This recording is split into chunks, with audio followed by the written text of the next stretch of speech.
আমরা রোজ কি খাচ্ছি এবং বাচ্চাদের কি খাওয়াচ্ছি তার নলেজ আমাদের সাথে সাথে আমাদের বাচ্চাদেরও থাকা দরকার। মিষ্টি আলু। মিষ্টি আলুতে আছে ফাইবার আর ধীরে হজম হওয়া কার্ব। বাচ্চাদের এনার্জি লেভেল একদম স্টেডি রাখে।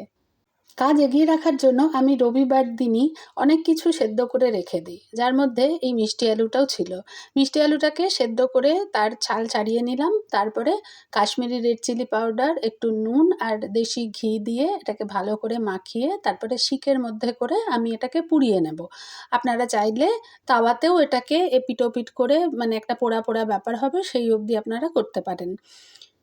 খেয়াল রাখবেন মিষ্টি আলুটা সেদ্ধ করবার সময় যেন জলের মধ্যে বেশি চুবিয়ে এটাকে সেদ্ধ করবেন না, খুব সামান্য জলে স্ট্যান্ডের ওপরে রেখে এটাকে সেদ্ধ করে নেবেন। আলুটাকে পুড়িয়ে তারপরে একটু লেবু আর বিট নুন দিয়ে একটু চটপটে টেস্ট তৈরি করে দিলাম। চাইলে আপনারা একটু চাট মশলাও ব্যবহার করতে পারেন।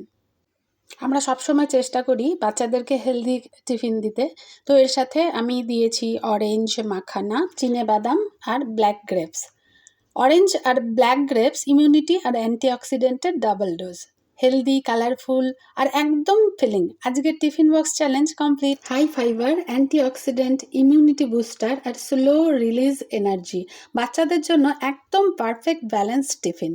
টিফিন বক্স চ্যালেঞ্জ সিরিজে রোজই নিয়ে আসছি নতুন হেলদি আর ইজি টিফিন আইডিয়া। সঙ্গে থাকবেন কিন্তু।